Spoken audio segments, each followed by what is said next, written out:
करा रे प्रसन्न सर्व सिद्धींचे साधन. चला, आजच्या दिवसाची सुरुवात छान असे आम्ही आमच्या आवडीने म्हणजेच आहोंना व्यायाम करायला आवडतो. तर सध्या माझा व्यायामाचा प्रकार म्हणजे आहे डान्स. तर मी आज सकाळी डान्स प्रॅक्टिस करून घेतली, कारण या गाण्याची ना प्रॅक्टिस झालीच नव्हती जशी इतर सॉंग्सची मी केली होती. लास्ट 2-3 सॉंग्सबद्दल बोलती. तर हाय हॅलो नमस्कार, मी शुभांगी एका नवीन व्लॉगमध्ये तुम्हा सर्वांचे अगदी मनापासून स्वागत करते. आजचा व्लॉग नक्कीच तुम्हाला आवडेल. यामध्ये तुम्हाला क्लिनिंग बघायला भेटेल, छानसे काही पदार्थ मी बनवलेले बघायला भेटतील. तर व्लॉग हा नक्की शेवटपर्यंत बघा. त्या अगोदर आपण थोडंसं आपल्या मनाबद्दल बोलूया. आपलं मन आणि त्या मनावरती किती काही गोष्टी अवलंबून असतात याबद्दल मोठमोठ्या लेखकांनी खूप छान पुस्तकं लिहिलेली आहेत. थिंक अँड ग्रो रिच या पुस्तकाबद्दल तुम्ही ऐकले, काही जणींनी वाचलं सुद्धा असेल. वाचलं नसेल तर नक्की वाचा. ही एक जबरदस्त संकल्पना होती जी त्या लेखकाने त्या पुस्तकात मांडली आहे की विचार करा आणि श्रीमंत व्हा. आपण श्रीमंत झालो आहोत अशी कल्पना करा. आपण श्रीमंत होऊ शकतो यावरती विश्वास ठेवा. आणि हे बघा, मी नेहमी हे सांगत आली मॅनिफेस्टेशनबद्दल की आज जी कल्पना असते ती उद्या साकार होते. आज ज्यावर आपला विश्वास असतो तेच उद्या आपण मिळवतो. What your mind can conceive and what your mind can believe your mind can also achieve. तर हे असंच आहे. तुमचं यश हे तुमच्या हातात असतं आणि त्या अगोदर तुमचं यश हे तुमच्या मनात असतं. हेच असं सारं या लेखकाने सांगितलेलं आहे आणि तेच आपल्याला कुठेतरी अवलंबता येत नाही आहे. तेच शिकायचं आहे. तुमचं स्वास्थ्य हेही तुमच्याच मनात असतं. आनंद कुठे असतो, प्रेम कुठं असतं, आपल्या मनातच असतं. आणि तेच अनुभवायचं कसं हेच फक्त आपल्याला शिकावं लागतं. खरं आहे की नाही? यश, वैभव, आनंद, प्रेम हे सारं मिळवण्यासाठी प्रयत्न करावे लागतात. आपल्याला प्रयत्नासाठी कोण प्रोत्साहन देत असतं तर आपलं मनच देत असतं. यशस्वी आयुष्य जगण्यासाठी जिद्द हवी असते, धैर्य हवं असतं, आत्मविश्वास हवा असतो. आणि हे सारं कुठं असतं तर सारं काही आपल्या मनातच तर असतं.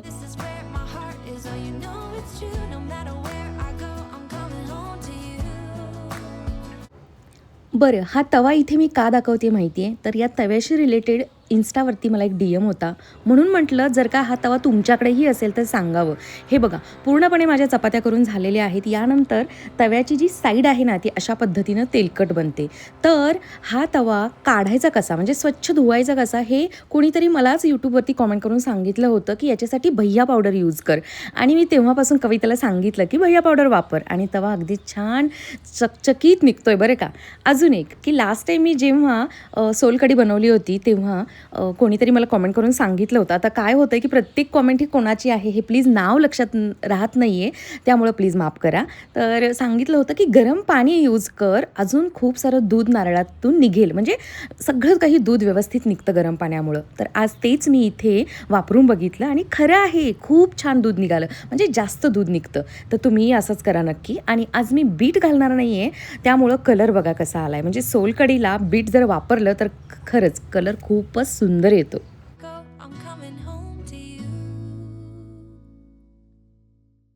आपण आपल्या मनाच्या शक्तीबद्दल बोलत होतो की आपल्याला जे जे हवं असतं ते आपलं मनच आपल्याला देऊ शकतं.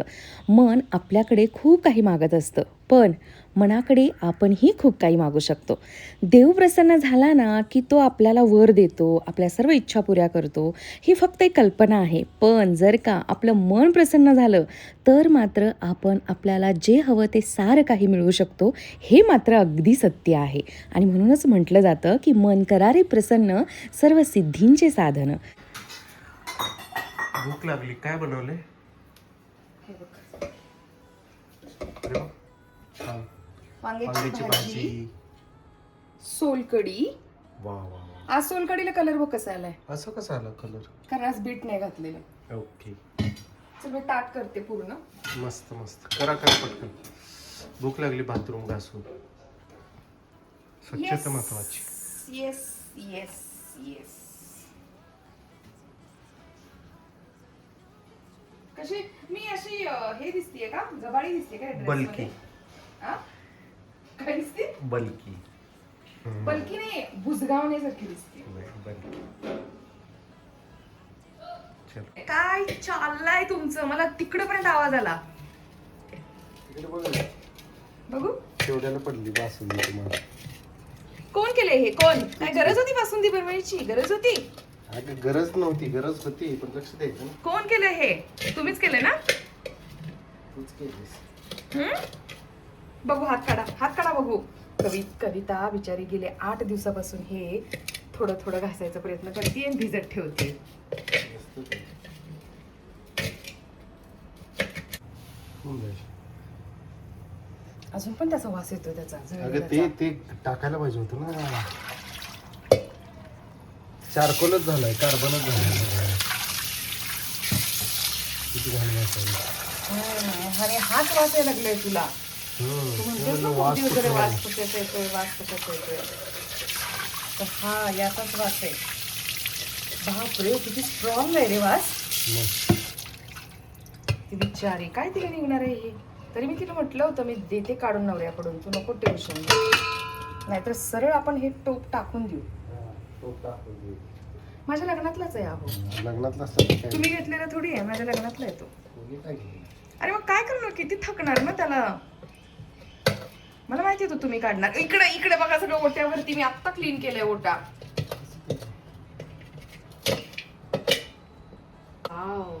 फायनली निघालं की. ते माझ्या माहेरचंच आहे ना, त्यामुळे निघालं. पण हा ओटा ठीक आहे, क्लीन करते मी. बाजूला व्हा. चला, मी ना फ्रीज क्लीन करायला घेणार आहे. माझ्या फ्रीजची अवस्था बघा. इतका खराब फ्रीज तुम्ही पाहिलाय बघा.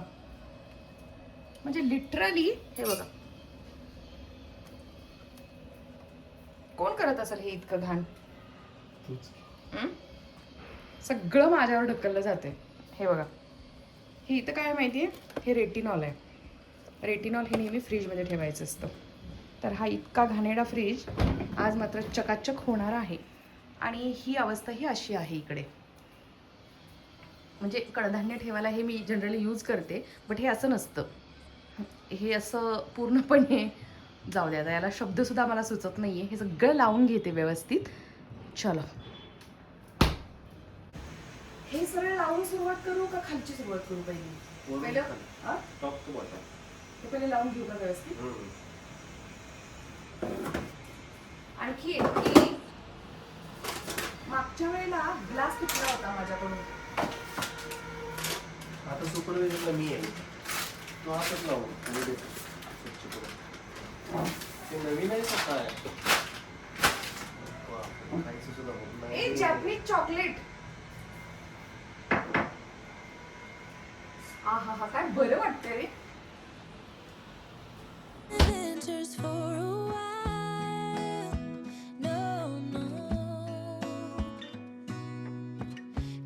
बरं ऐका ना, काही जणींना असं वाटत असेल काय बाई आहे ही, सतत नवऱ्याला साफसफाईला सोबत घेत असते. पण खरं सांगू, फ्रीज क्लिनिंग मी हे आहोंना सोबत घेऊन का करते कळलं का तुम्हाला? हा फ्रीज खूप दिवस झालं पुढेच घेतलेला नव्हता. म्हणजेच त्याच्या जागेवरून त्याला कधी हलवलेलंच नव्हतं. आणि म्हणूनच विचार करून मी विकेंडसाठी हा ठेवून दिला होता. नाही तर मी करू शकले असते. आणि मी करायचं ठरवलंही होतं, घेतलंही होतं, स्टार्ट करणार. तोपर्यंत माझ्या डोक्यात आलं, अरे यार आपण हा फ्रीज घेतल्यापासून तो पुढे घेतलाय का, म्हणजे सरकवलाय का पुढे जाग्यावरून? तर नाहीच. म्हणजे चक्क हा 4 वर्ष झालं एकाच जाग्यावरती आहे. खरं तर त्याला ॲटलिस्ट 6 महिन्यातून एकदा तरी असं पुढं घ्यायला हवं. पण आम्ही घेतलाच नव्हता. आणि हे मी खरं इथे सांगते तुम्हाला. आणि म्हणूनच आहोंना सोबत घेऊन हा मी क्लिनिंगला घेते. आणि आता अर्थातच ते आहेत म्हटल्यावर मला इन्स्ट्रक्शनही देत राहणार आणि क्लिनिंगला मदतही करत राहणार.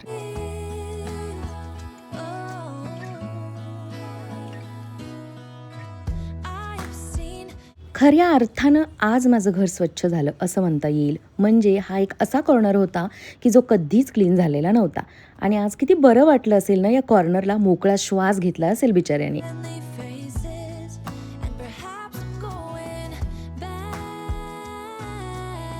बरं, पुन्हा आपण आपल्या मेन विषयाकडे येऊया की मनाचं महत्त्व. इतकं सारं मनाचं महत्त्व आहे, इतकं काय खूप मोठं महत्त्व आहे. तरीसुद्धा त्या मनाची बदनामी जास्त होते असं वाटतं का हो तुम्हाला? म्हणजे सहज बोललं जातं किंवा ही वाक्य आहेत ऑलरेडी. मन हे चंचल आहे. मन सतत या विषयावरून त्या विषयावर उड्या मारत असतं. मन चिंती ते वैरी न चिंती. मनावर ताबा मिळवणं हे भल्या भल्यांना अशक्य असतं. आणि म्हणूनच म्हणतात की जो मन जिंकतो तो जग जिंकतो. पण मला सांगा मैत्रिणींनो, आपल्याला कुठे हो जग जिंकायचं आहे? आपल्याला फक्त मस्त मजेत जगायचं आहे आणि एवढंच आपल्याला पुरेसं आहे आणि त्यासाठीच थोडंसं मनाला मनवता आलं किंवा आपल्या बाजूनं त्याला थोडंसं वळवता आलं तरी ते आपल्यासाठी पुरेसं आहे, हो की नाही? पण हे करायचं कसं हो? आपले विचार, आपल्या कल्पना, आपल्या भावना, सवयी, आपण ज्या काही इतरांना रिॲक्शन देतो म्हणजे प्रतिक्रिया देतो, आपले ज्या काही आपल्या आयडियाज आहेत, अशा सर्व अंगाने आपण मनाला आणि आपल्या जीवनाला कशा पद्धतीने सामोरं जाऊ शकतो? मनसोक्त आणि मनाजोगतं मस्त आणि मजेत जगायचं असेल तर काय करावं लागेल बरं?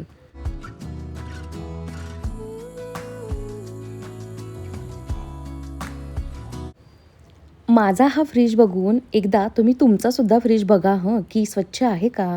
की तो सुद्धा क्लिनिंगला आला आहे. तर हा व्हिडिओ तुम्हाला नक्कीच मोटिवेशन देईल फ्रीज क्लीन करण्याबद्दलचं, हो की नाही? तर हे जे अँटी स्किड मॅट आहे, जे मी किचनच्या प्रत्येक टँडम बॉक्सेसमध्ये लावलेलं आहे, ठेवलेलं आहे, त्याच पद्धतीनं अशा पद्धतीनं मी फ्रीजमधल्या काचांवरती सुद्धा ठेवलं आहे. म्हणजे या काचांना स्क्रॅच नाही येणार.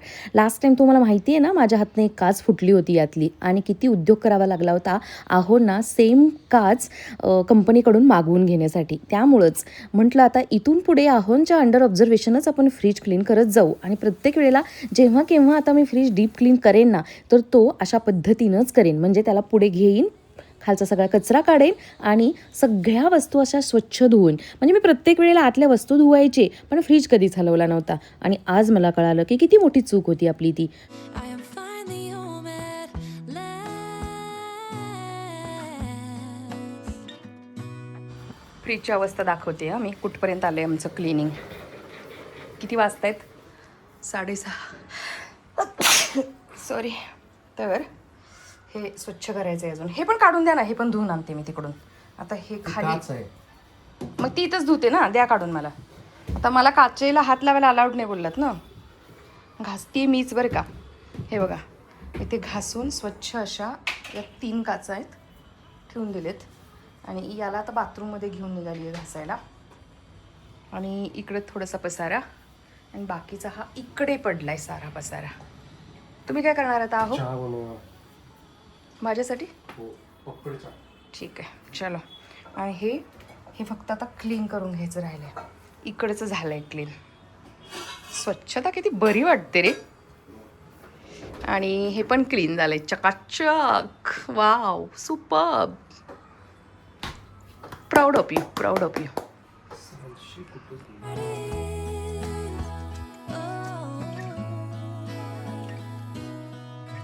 I have seen many places. Cleaning, cooking तर आहेच हो, पण आजच्या व्लॉगचा सगळ्यात महत्त्वाचा हेतू हा आहे की मनसोक्त, मनाजोगत, मस्त आणि मजेत जगायचं असेल तर काय करावं लागेल? तर हे बघा, सगळ्यात महत्त्वाची, अगदी महत्त्वाची, डबल अंडरलाईन करण्या इतपत महत्त्वाची, की तुम्ही सगळ्यात पहिलं तर स्वतःची किंमत ओळखायला हवी. जे काही जुने संस्कार आपण आत्तापर्यंत बघत आलो आहोत त्यांची एकदा पडताळणी करायला हवी की ते ते खरंच बरोबर आहे का, की काही त्याच्या पाठीमागं वेगळं लॉजिक होतं, आत्ता वेगळं आहे. आपल्या विचारांना करेक्ट दिशासुद्धा द्यायला हवी. आणि मी नेहमी म्हणत असते त्या पद्धतीनं आपलं मन, आपली वृत्ती ही नेहमी सकारात्मक ठेवायला हवी. आयुष्यात आपल्याला नेमकं काय हवं आहे हे अगदी स्पष्ट असायला हवं आहे. जसं की यश, आनंद, प्रेम या ज्या काही कल्पना आहेत, संकल्पना आहेत, या आपल्याला समजूनसुद्धा घ्यायला हव्यात. आपलं स्वास्थ्य म्हणजे काय, पैसा म्हणजे काय, तो किती महत्त्वाचा आहे किंवा आपलं स्वास्थ्य किती महत्त्वाचं आहे हे सुद्धा आपण जाणून घ्यायला हवं. अगदी करेक्ट दिशेनं, योग्य दिशेनं प्रयत्न करायला हवेत. मग त्यासाठी आवश्यक ती टेक्नॉलॉजी, आपल्याला काही कौशल्य शिकायची आहेत का, काही वेगवेगळ्या खुब्या आत्मसात करायला हव्यात का, हेही आपल्याला बघायला हवं. आणि अजून एक सगळ्यात महत्त्वाचं की निगेटिव्ह विचार, नकारात्मक भावना कशा हँडल करायच्या आणि आपल्याला जो काही सायकॉलॉजिकल काही त्रास होत असेल म्हणजेच मानसिक काही अडथळे आपल्याला येत असतील तर ते कसे दूर करायचे हेही आपल्याला शिकायला हवं. आपल्या अंतर्मनाची अमर्याद शक्ती, ज्याबद्दल मी नेहमी तुम्हाला व्लॉगमधून बोलत असते, ती शक्ती कशी वापरायची याची युक्ती तीसुद्धा आपल्याला शिकायला हवी.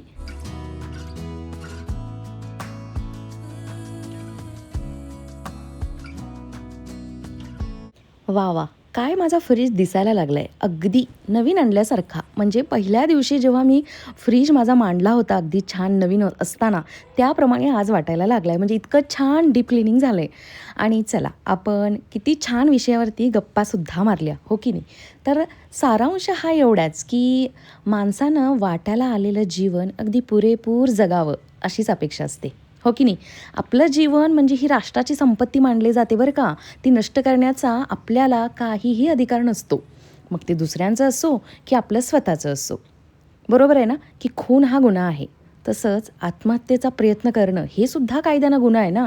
इच्छामरण ही संकल्पना आत्ता कुठेतरी मान्य व्हायला लागली आहे. एक उदाहरण माझ्या बघण्यात नुकतंच आलं आहे म्हणून ते आठवलं मला. म्हणजेच काय हो, थोडक्यात एकदा जन्माला आलात ना की आपल्याला जगण्याची जवळजवळ सक्ती आहे. आणि मग ही सक्ती फक्त जगण्याचीच असू शकते का हो. मस्त मजेत जगण्याची का नाही आहे सक्ती ही हो की नाही. असूच शकते. आणि म्हणूनच जगायचं हे कसं जगायचं आपणच ठरवायचं.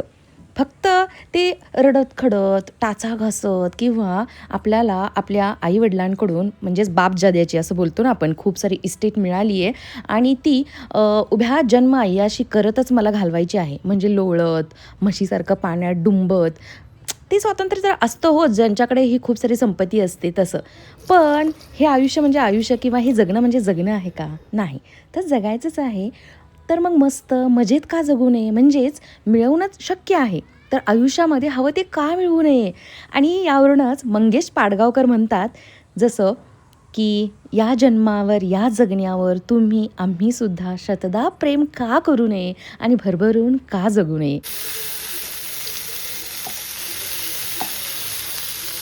फ्रीज डीप क्लिनिंगला इतका वेळ गेलाय ना कंटाळा तर आलाच होता.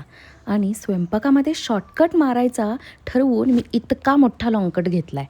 म्हणजे एक प्रकारची खिचडी जी मी नेहमी बनवते त्या पद्धतीची नाही. तुम्ही पाहिलं मी आज त्यामध्ये ना वेगवेगळ्या थोड्याशा डाळी ॲड केल्या होत्या. जसं की उडदाची थोडीशी डाळ जी सालीची आहे, मुगाची थोडीशी डाळ तीही सालीची, बिना सालीची, मसूर डाळ, तूर डाळ, अशा पद्धतीनं ती खिचडी त्यामध्ये टोमॅटो आणि काही खडे मसाले टाकून शिजायला लावून दिली कुकरला. आणि लगेचच आता ही टोमॅटोची चटणीही करायला घेते. हे सारं शॉर्टकट आहे का हो. नाही आहे. सागर संगीत स्वयंपाक आहे हा. आणि त्या खिचडीसोबत ही अशी टोमॅटोची चटणी मी एका व्हिडिओमध्ये पाहिली होती. तेव्हापासून माझ्या डोक्यात होतं आपण हा कधी कॉम्बो केलेला नाही आहे. म्हणजे ही खिचडी आणि त्याच्यासोबत ही टोमॅटोची चटणी आज आपण नक्कीच करून बघूया की कशी लागणार आहे. तर खूप भन्नाट लागते. नक्की करा. माझ्याकडून एक छोटीशी चूक झाली होती ती तुम्ही रेक्टिफाय करू शकता तुमच्या रेसिपीमध्ये. टोमॅटोची पाठची बाजू थोडीशी मी कट करायला हवी होती. मी ती केलीच नव्हती आणि त्यामुळं तो टोमॅटो स्मॅश करायला खूप जड गेला मला. तर आता मी नेक्स्ट टाईम जेव्हा करेन तेव्हा मी सुद्धा ती काढून घेईन. तुम्ही काढून घ्या जर का तुम्ही ही रेसिपी ट्राय करणार असाल तर. मी तर म्हणेन नक्कीच करा. खूप भारी लागते आणि पौष्टिकसुद्धा.